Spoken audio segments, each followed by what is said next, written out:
अस्सलाम वालेकुम स्टूडेंट्स, उम्मीद है आप ठीक होंगे।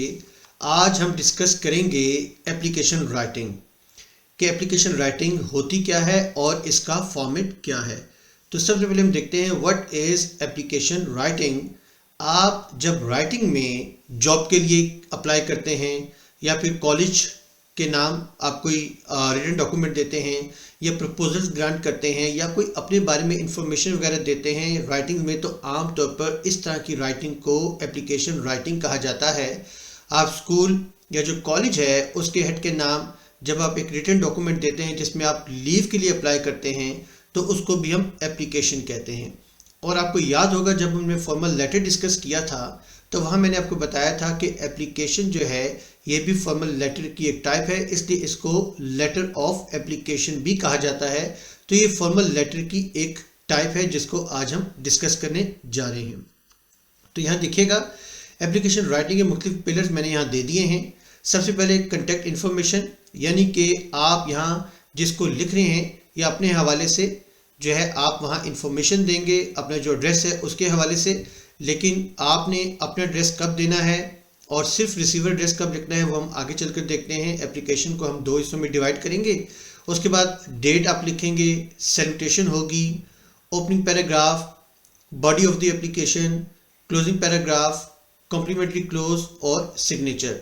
अच्छा, बाज़ ग्रामर सोर्सेज में ये ओपनिंग पैराग्राफ और यहाँ जो बीच में आप पैराग्राफ लिखते हैं मिडिल में एक या दो और क्लोजिंग पैराग्राफ, इन तमाम को बॉडी पैराग्राफ्स कहा जाता है, वो भी ठीक है। लेकिन यहाँ मैंने बॉडी ऑफ द एप्लीकेशन अलग से लिखा है ताकि आपको मालूम हो जाए कि ये बहुत ज़्यादा इंपॉर्टेंट है क्योंकि इसमें आप अपनी तमाम डिटेल्स जो है वो लिखते हैं। तो बहरहाल ये 8 पिलर्स हैं, इनको आपने फॉलो करना है जब आप एप्लीकेशन राइटिंग कर रहे हो। तो सबसे पहले यहाँ देखिएगा मैंने एक फॉर्मेट से दे दिया है कि write an application for sick leave to the head master of your school. आपने जो स्कूल है उसके हेड मास्टर के नाम सिक लीव की एप्लीकेशन लिखनी है। तो उसका एक सैंपल दे दिया, वो क्या है, द हेड मास्टर। जाहिर बात है हेड मास्टर के नाम है तो हेड मास्टर, अगर प्रिंसिपल है तो प्रिंसिपल, हेड मिस्ट्रेस है तो हेड मिस्ट्रेस। और ये लेटर जो है फर्स्ट इस वर्ड का वो कैपिटल होगा, चाहे वो हेड मास्टर है, चाहे वो प्रिंसिपल है, चाहे वो हेड मिस्ट्रेस है। उसके बाद कॉमा, फिर उसके बाद स्कूल इसी तरीके से लिखेंगे A.B.C. और यहाँ आपने अपने स्कूल का नाम मेंशन नहीं करना। उसके बाद आप यहाँ सिटी लिखेंगे, जैसे मैंने यहाँ लिखा है सिटी D.E.F. तो ये हो गया आपकी एप्लीकेशन का जो एड्रेस है, जो आपने लिखना है वो ये लिख दिया। जाहिर बात है जिसको आप लिख रहे हैं उसका आप एड्रेस लिख देंगे। उसके बाद 1 लाइन स्पेस आप यहाँ देंगे। उसके बाद सब्जेक्ट और फिर यहाँ जो भी उसका सब्जेक्ट है आप उसको लिखेंगे। और सब्जेक्ट लिखने का जो फॉर्मेट है वो हम ऑलरेडी डिस्कस कर चुके हैं फॉर्मल लेटर में। और यहाँ आप जो भी सब्जेक्ट लिखेंगे उसको आप अंडरलाइन ज़रूर कीजिएगा। फिर इसके बाद 1 लाइन स्पेस दे दें। फिर आप लिखेंगे यहाँ रिस्पेक्टेड सर, डियर सर भी हो सकता है लेकिन बहरहाल रिस्पेक्टेड सर ज़्यादा बेहतर है, आप इसको लिख दें, कॉमा, और यहाँ सर का S कैपिटल होगा। फिर उसके बाद 1 लाइन स्पेस, फिर बॉडी पैराग्राफ्स 3 भी हो सकते हैं, 4 भी हो सकते हैं। फिर उसके बाद 1 लाइन स्पेस और इसकी क्लोजिंग आप देख लीजिए, जब आप जो इंस्टीट्यूशन है उसके हेड के नाम जब आप ख़त लिख रहे हैं जो कि एप्लीकेशन है यानी कि लेटर ऑफ एप्लीकेशन की हम बात कर रहे हैं, तो आप इसकी क्लोजिंग करेंगे योर्स ओबीडिएंटली।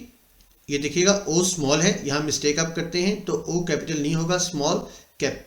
फिर इसकी जो क्लोजिंग है यानी कि इसकी जो एंडिंग है वो कॉमा पर होगी। नेक्स्ट लाइन में आप लिखेंगे X.Y.Z. लेटर्स कैपिटल हैं। फिर उसके बाद नेक्स्ट लाइन में आप यहाँ डेट लिख देंगे, डेटेड, इसी तरीके से कॉलन और जो भी डेट है आप वो लिख देंगे। तो यहाँ मैंने एक सैम्पल के तौर पर लिख दिए March 7, 2023। तो आप यहाँ वो डेट लिखेंगे जिस डेट को आप ये एप्लीकेशन लिख रहे हैं। तो ये आपका फॉर्मेट है, ये एक सैंपल दे दिया मैंने एप्लीकेशन का जिसको आपने फॉलो करना है। अब इसके बाद हम नेक्स्ट जो है वो देखते हैं। यहाँ देखिएगा write an application for sick leave to the head master of your school. अभी लास्ट स्लाइड में मैंने पूरी एप्लीकेशन नहीं दी थी, यानी कि बॉडी पैराग्राफ्स नहीं दिए थे, यानी कि ओपनिंग, क्लोजिंग और बॉडी ऑफ द एप्लीकेशन वो मैंने नहीं दी थी, सिर्फ एक फॉर्मेट दिया था। तो अब यहाँ हम फुल एप्लीकेशन को देखते हैं। यहाँ देखिए आप जिसको ख़त लिख रहे हैं यानी कि एप्लीकेशन की हम बात कर रहे हैं लेटर ऑफ एप्लीकेशन, तो यहाँ आप इस तरीके से लिखेंगे जिसके नाम लिख रहे हैं द हेड मास्टर, स्कूल मैंने देख लें वही फॉर्मेट फॉलो किया, सिटी भी उसी तरह, और फिर 1 लाइन स्पेस, सब्जेक्ट आप यहाँ दे दिया, one line space respected sir comma one line space, फिर आपने यहाँ जो ओपनिंग पैराग्राफ लिखना है वो लिख दिया। उसके बाद वन लाइन स्पेस, फिर यहाँ बॉडी ऑफ द एप्लीकेशन, यानी कि आप जो भी जिस वजह से आप ये एप्लीकेशन लिख रहे हैं उसकी तमाम डिटेल्स यहाँ लिखेंगे। और फिर यहाँ क्लोजिंग हो जाएगी, क्लोजिंग पैराग्राफ, फिर one line space yours ओबीडिएंटली comma, फिर यहाँ x.y.z. जिसको हम सिग्नेचर कहते हैं, और यहाँ ये डेट का फॉर्मेट दे दिया है।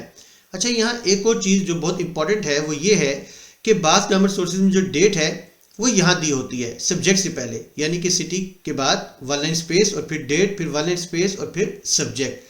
तो वो फॉर्मेट भी ठीक है, उस फॉर्मेट को हम गलत नहीं कह सकते, लेकिन बहरहाल ये फॉर्मेट ज़्यादा फॉलो होता है तो मैंने यहाँ ये लिख दिया।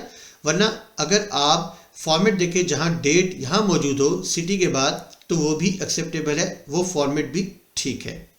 यहाँ मैंने एक और सैंपल दे दिया। उसी तरीके से हेडमास्टर के नाम for leave to attend your cousin marriage ceremony, यहाँ देखिएगा उसी तरीके से फॉर्मेट को हमने फॉलो किया। सब्जेक्ट यहाँ लिख दिया।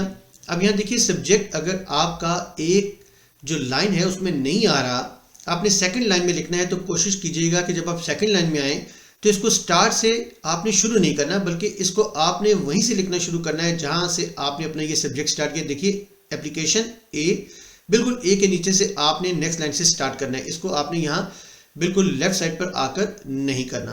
तो यहाँ से इसकी स्टार्टिंग करेंगे सेकंड लाइन में। उसी तरीके से underline, one line space, respected sir, one line space, फिर ये आपकी 3 पैराग्राफ्स आ जाएंगे, 4 भी हो सकते हैं, फिर वन लाइन स्पेस, फिर इसी तरीके से क्लोजिंग होगी योर्स ओबीडिएंटली x.y.z. और यहाँ डेट।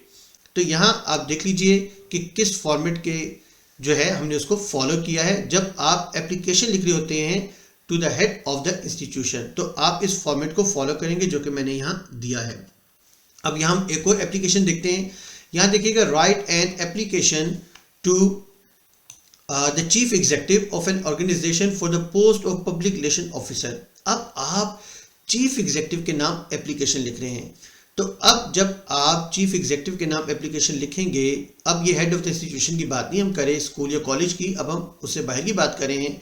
तो जब आप किसी और ऑफिशियल को लेटर ऑफ एप्लीकेशन लिखेंगे तो यहाँ सबसे पहले सेंडर्स एड्रेस होगा, यानी कि आपका एड्रेस। उसी तरीके से जो हम पहले भी लिख चुके हैं, examination hall comma city ABC full stop, और फिर यहाँ आप मंथ, डेट और फिर ईयर, और इसके बाद कोई पंक्चुएशन मार्क नहीं है। फिर इसके बाद वन लाइन स्पेस, और फिर यहाँ देखिएगा जिसको आप लेटर ऑफ एप्लीकेशन लिख रहे हैं द चीफ एग्जीक्यूटिव कॉमा, फिर यहाँ फर्म DEF कॉमा, और यहाँ फिर सिटी जो आपने यहाँ लिखा है इसको यहाँ फॉलो करेंगे, वन लाइन स्पेस, फिर सब्जेक्ट उसी तरीके से आपने दे दिया, अंडरलाइन इसको करना है, one line space respected sir, फिर उसके बाद वन लाइन स्पेस, फिर उसके बाद आप बॉडी ऑफ द एप्लीकेशन जो है उसको लिखेंगे, यानी कि बॉडी पैराग्राफ जो कि 3 भी हो सकते हैं, 4 भी हो सकते हैं, डिपेंड करता है स्टेटमेंट पर। फिर उसके बाद यहाँ इसकी क्लोजिंग देखिएगा योर्स सिंसियरली। तो याद रखिएगा कि जब आप हेडमास्टर प्रिंसिपल के नाम एप्लीकेशन लिख रहे हैं तो ओबीडिएंटली, लेकिन अगर किसी और ऑफिशियल के नाम आप एप्लीकेशन लिख रहे हैं तो यहाँ सिंसियरली आएगा और कॉमा और XYZ और डॉट।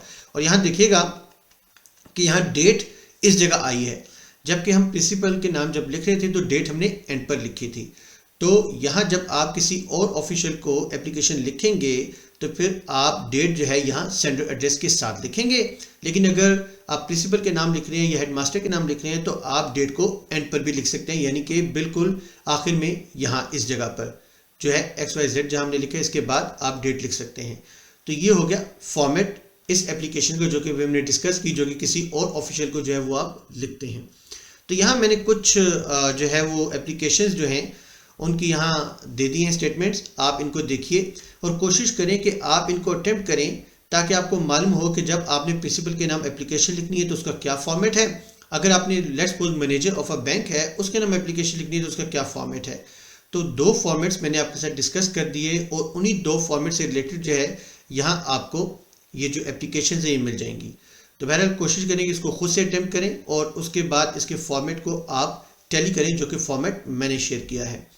तो स्टूडेंट्स ये था आज का लेक्चर। उम्मीद है कि इसको सुनने के बाद जो एप्लीकेशन का फॉर्मेट है वो आपको क्लियर हो गया होगा। इसके बावजूद अगर आपको कोई प्रॉब्लम हो एप्लीकेशन राइटिंग में तो आप मुझे कमेंट सेक्शन में क्वेश्चन कर सकते हैं या फिर स्क्रीन पर दिए गए व्हाट्सएप नंबर पर मुझे आप कॉन्टेक्ट कर सकते हैं। ओके स्टूडेंट्स, टेक केयर, अल्लाह हाफिज़।